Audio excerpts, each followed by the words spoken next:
Hello, everyone. Welcome to the When It Worked podcast. You're with Julian Leahy, and today I'm joined by the content queen, Mariah MacInnes. Is that right? Hello. Thank you so much for having me. I'm excited to be here. I'm excited to have you on. Once I saw the content queen moniker, I thought I just love a bit of branding that sort of tells you something and it's memorable. And, what's the deal with content? People think content is a dirty word because it's kind of hard to do, but it's really essential. And, what is the main sort of problem that you're helping people solve with your business? That's a good question. I'm actually at the moment going through my website and working out my ICA and going through all that target audience stuff again and really working out, what people are struggling with and what we help. And there's a few different things, but one thing that keeps coming up is this consistency. Now, if we listen to, Gary Vee talking about marketing, it's like you just have to get the stuff out there.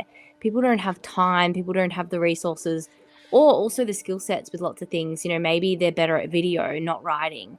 So utilizing Content Queen to be able to turn their videos into written pieces, blogs, all that stuff, just trying to repurpose, get consistency out and essentially free up time, right? Because we know the content creation wheel can go on forever and we can always be creating content, but if we can get people in and helping us, we can amplify our content, repurpose it and get it out to more people. So that's sort of what we're helping with: save time, save energy, and get people seen in front of more people through content, which, as you say, is really vital for the marketing purposes of our business.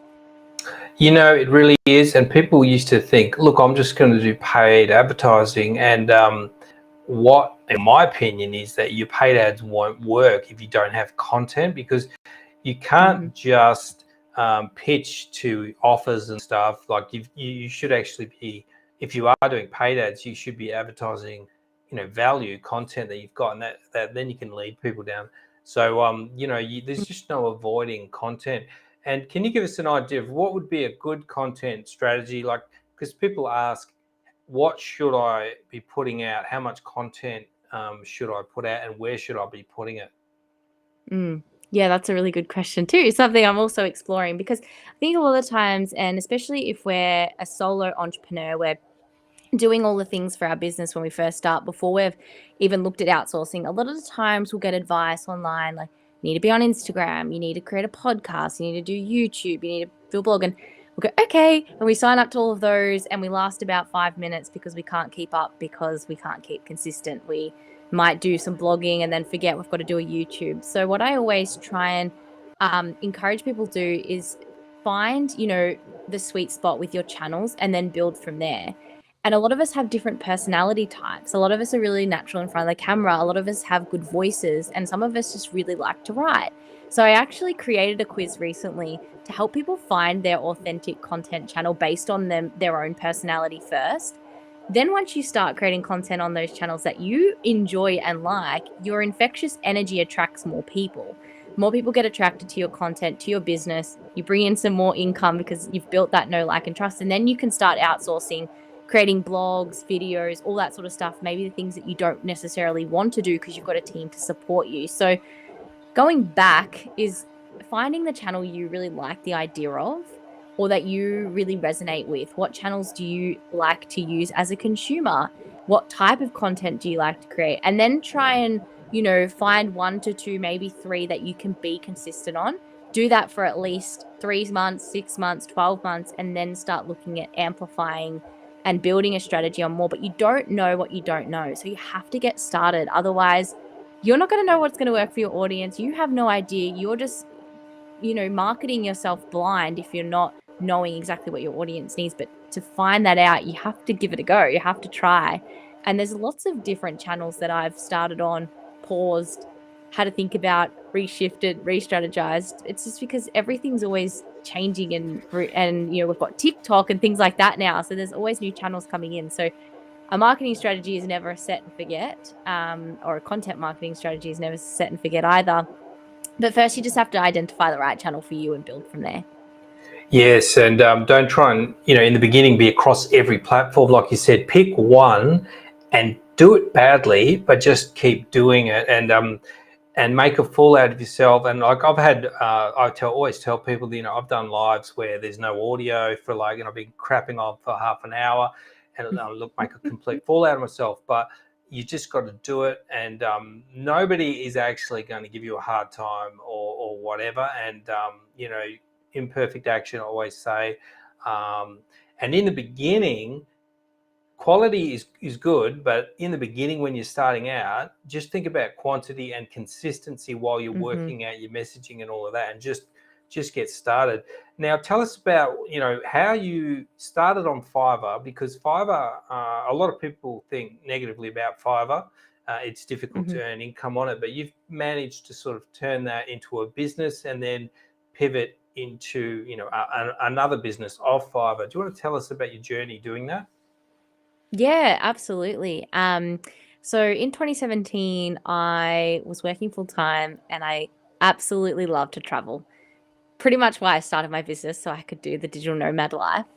So I started on Fiverr earning extra money so I could go to Europe, I could go to America, because I was living in Melbourne. I couldn't afford the lifestyle I was living. I was 22, 23. I was, partying and traveling. So I needed to earn extra money. So my friend said, go on Fiverr and start, writing press releases. I was in PR. So I could write press releases online. And of course, to start out, I couldn't price myself at $100 an hour or anything like that. So I started off very cheap, probably too cheap. But you know what? I had nothing to lose. I was earning an income somewhere else. I wasn't relying on this income to live. So I started creating $10 press releases. And really what Fiverr is about is getting those reviews. Once you get more reviews, I was just saying to you before, Julian, people are still asking me to do work now for them on Fiverr because of the reviews I've been able to build up. We think about how word of mouth, it's exactly like word of mouth marketing, having those reviews and those testimonials. So you need to get those. And of course, sometimes it is a little bit challenging to get your first job. But once you get that first job and you deliver your product to that customer and they're really happy with it, you get a review. And then it just kind of builds from there.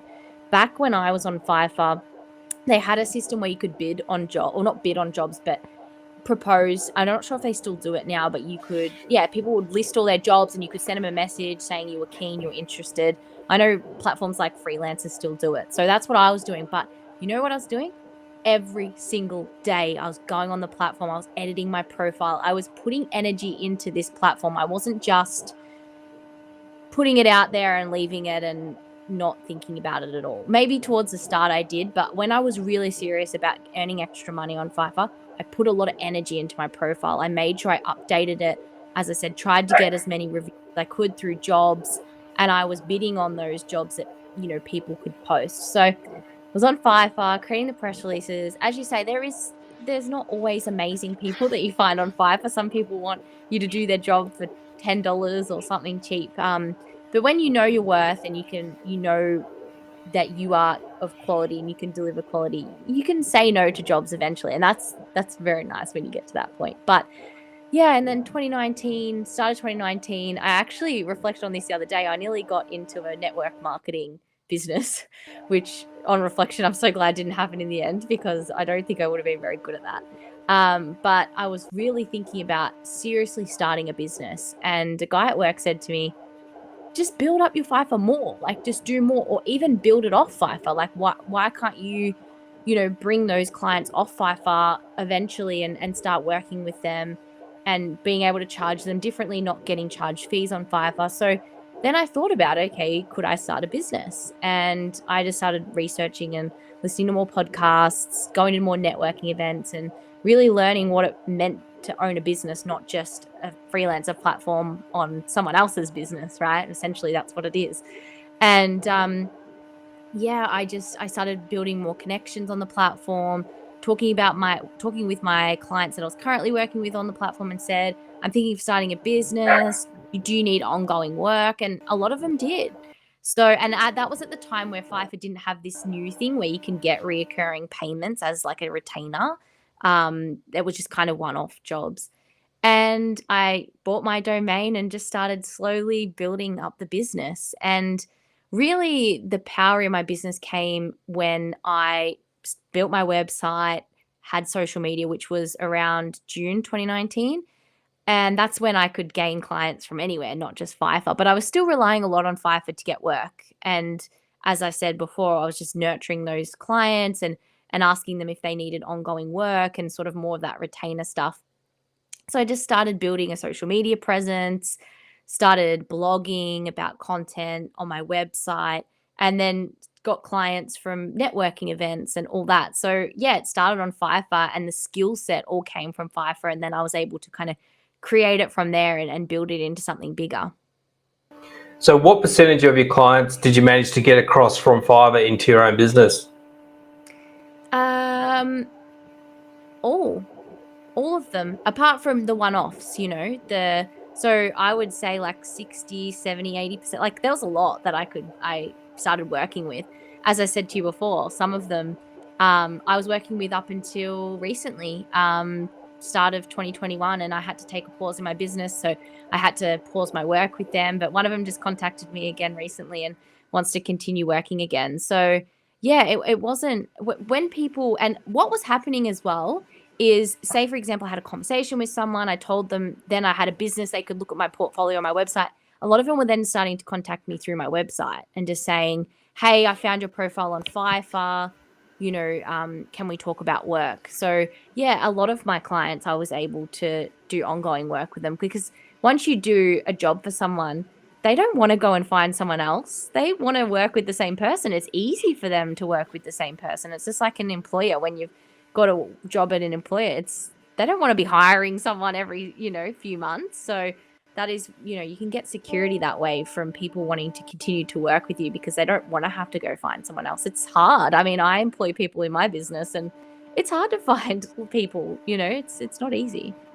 Yeah, you much rather work with people that you've already got the relationship with. So that's really interesting. And basically, Fiverr, in your case, you're using it as basically and doing a lot of low-paying jobs, but just getting your foot in the door. People need to realize that if you are in producing content, or you're doing video editing, or whatever skills you've got, you can actually build a business off the back of Fiverr.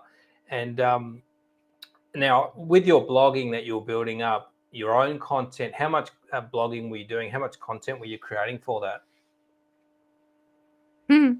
Yeah, well, as we said before, a lot of us jump on all the platforms. I did that. I jumped on all the platforms when I first started, but I just made sure that when I did work out that I can't be everywhere at once, I chose one core platform, and I just started being really consistent with it. So for me, it actually turned out to be a podcast I could be really consistent with.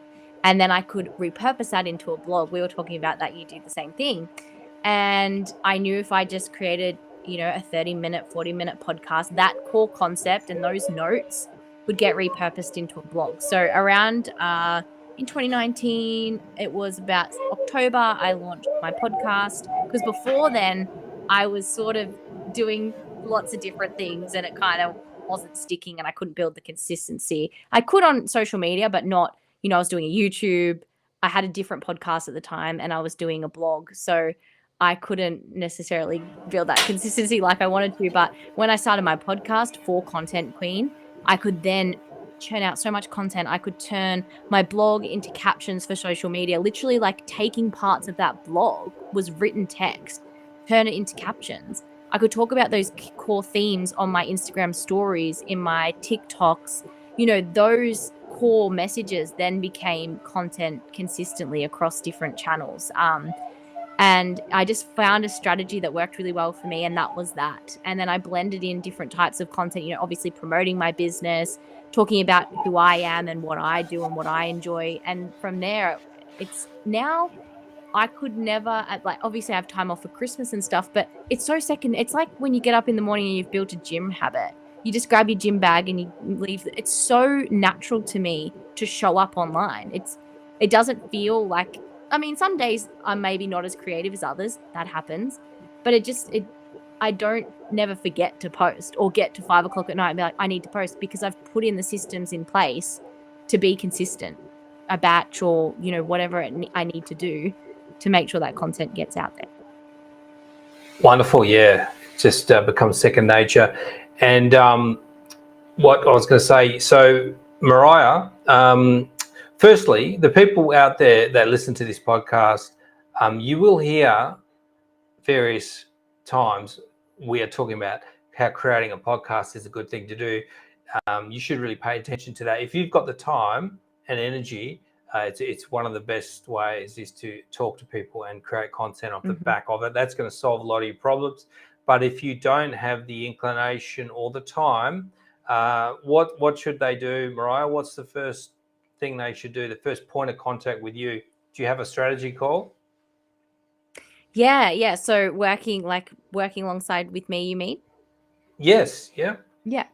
Yeah, so I can understand lots of people don't want to do certain parts of content, and I totally get that. So yeah, I do strategy sessions with people to really help them understand where they need to be showing up in their business, what types of things that they will light them up, and how they can actually create a strategy that's going to work for them. Because showing up 7 days a week on social media is consistency for me, but it doesn't mean consistency for someone else. Consistency for someone else might be if I show up 3 days a week on Instagram and create a monthly blog. That is what consistency means for me. Okay, cool. How can we implement that? So I'm a very practical action taker. I've always been an action taker. We mentioned before, I'm not a perfectionist. I'm very much the same as you, just take action.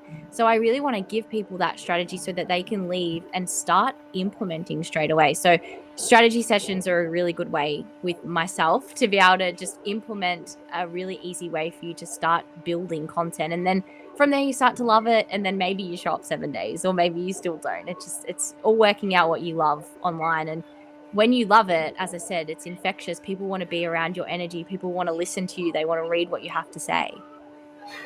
Definitely. And a lot of people out there are just in that state of confusion. They're not sure what to do. And that's because you haven't worked out your strategy, what type of content are you going to create. And in that instance, if that's you, then you do need to speak to somebody. And, you might work with Mariah for 3 months. You might work with her over years or whatever. So it doesn't have to be long term, but you are going to benefit from just getting the clarity. So I'm a big believer in that. You need to speak to somebody to just get that clarity. So I think Content Queen Mariah might be the number for you because you need to get your content sorted. I mean, it's just no way of avoiding it. So some good info there from Mariah. Thanks for coming on. Thank you so much for having me. I've loved chatting. I'm very passionate about content marketing, as you can probably tell from my voice. But also one thing I just want to quickly mention is sharing your story as well is very powerful as a content strategy.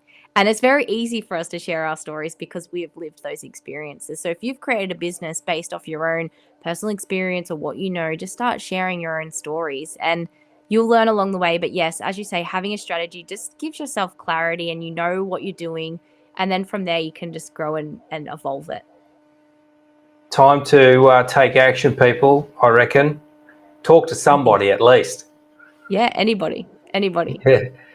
All right. Well, thanks for watching, everyone. And thanks to the wonderful Queen Mariah for coming on. And I'll see you very soon on another episode.